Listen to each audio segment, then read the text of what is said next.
Our story for today is entitled Two Were Left. On the third night of hunger, Nani thought of the dog.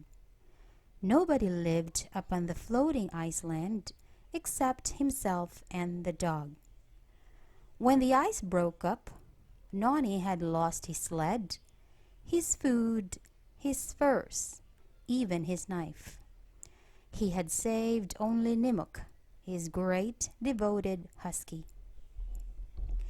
And now the two, marooned on the ice, eyed each other warily, each keeping his distance. Nani's love for Nimuk was real, but the men of this village killed their dogs when food was scarce. Nani told himself that Nimuk, when hungry enough, would begin to seek food. One of us will soon be eating the other, Nani thought. So he could not kill the dog with his bare hands. Nimuk was powerful and much fresher than he. A weapon then was needed. Removing his mittens, he unstrapped the braces from his injured leg. When he had hurt his leg a few weeks before, he had made the brace from bits of harness and two thin strips of iron. Kneeling now, he wedged one of the iron strips into a crack in the ice. Then he began rubbing the other against it with firm, slow strokes.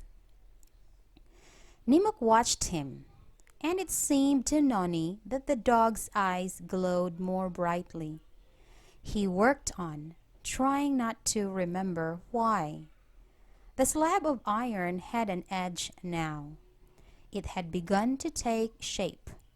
By daylight, his task was completed.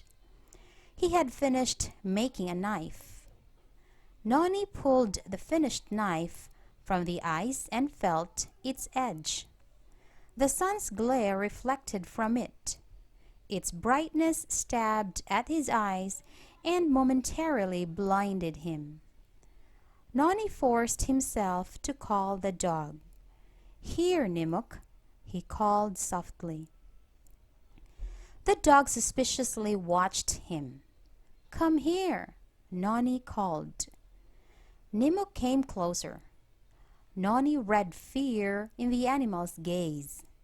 He read hunger and suffering in the dog's labored breathing and awkward crouch. He hated himself and fought against it. Closer Nimuk came, aware of Nani's intentions. Now Nani felt a thickening in his throat. He saw the dog's eyes, and they were wells of suffering. Now was the time to strike.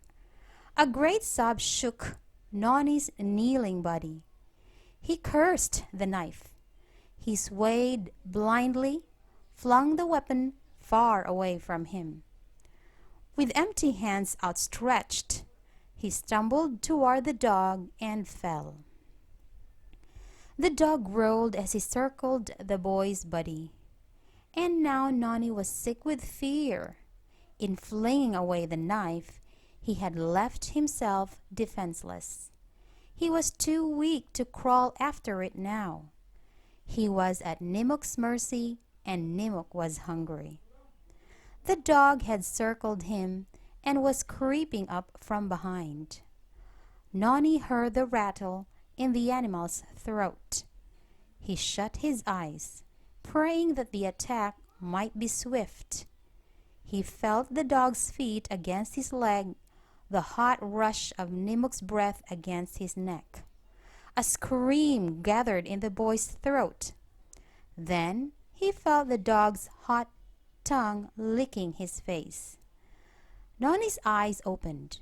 Crying softly, he thrust out an arm and drew the dog's head down against his own. The plane came out of the south an hour later. Its pilot, a young man of the Coast Patrol, looked down and saw the large floating iceberg. And he saw something flashing. He became curious, so he circled and flew lower his seaplane.